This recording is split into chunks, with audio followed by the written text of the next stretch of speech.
ಸ್ವಾಮಿ ಶರಣಂ, ಸ್ವಾಮಿಯೇ ಶರಣಮಯ್ಯಪ್ಪ. ಅಯ್ಯಪ್ಪ ಸ್ವಾಮಿಯ ಮಾಲೆ ಹಾಕೊಂಡು ವ್ರತ ಮಾಡಿ ಬಹಳಷ್ಟು ಜನ ಸ್ವಾಮಿಗಳು ಶಬರಿಮಲೆಗೆ ಪಾದಯಾತ್ರೆ ಹೊರಟಿದ್ದೀರಾ. ಸ್ವಾಮಿಗಳಲ್ಲಿ ಒಂದು ವಿನಂತಿ, ಯಾತ್ರೆ ಮಾಡುವಾಗ ಯಾವುದೇ ರೀತಿಯಂತ ಪ್ಲಾಸ್ಟಿಕ್ ಚೀಲಗಳನ್ನ ಅಲ್ಲಿ ಇಲ್ಲಿ ಬೀಸಾಡಬೇಡಿ.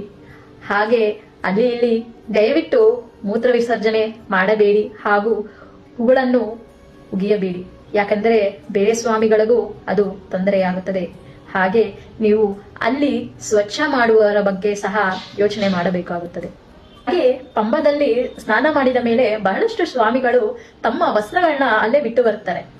ಸ್ವಾಮಿ, ನಾನು ನಿಮ್ಗೆ ಒಂದು ಮಾತನ್ನ ಹೇಳ್ತೀನಿ. ನೀವು ಧರಿಸಿರುವಂತ ವಸ್ತ್ರಗಳು ಅಯ್ಯಪ್ಪ ಸ್ವಾಮಿಯ ವಸ್ತ್ರಗಳು. ಅಂದರೆ ಆ ವಸ್ತ್ರಗಳಿಗೆ ಯಾವುದೇ ದೋಷ ಇರುವುದಿಲ್ಲ.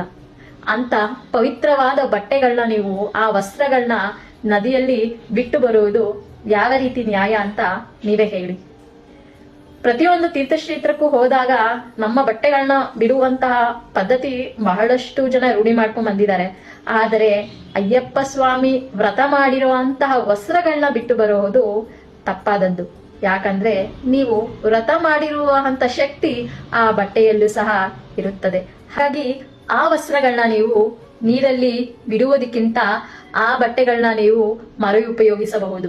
ಅಂದ್ರೆ ಪ್ರತಿ ವರ್ಷ ನೀವು ಮಾಲೆ ಹಾಕಿದಾಗೂ ಆ ಬಟ್ಟೆ ಹಾನಿ ಆಗುವವರೆಗೂ ನೀವು ಆ ಬಟ್ಟೆಗಳನ್ನ ಉಪಯೋಗಿಸಬಹುದು. ಇದನ್ನ ನೀವು ಅರಿತುಕೊಳ್ಳಬೇಕು ಅಂತ ನಾನು ಕೇಳಿಕೊಳ್ಳುತ್ತೇನೆ. ಸ್ವಾಮಿಯೇ ಶರಣಮಯ್ಯಪ್ಪ.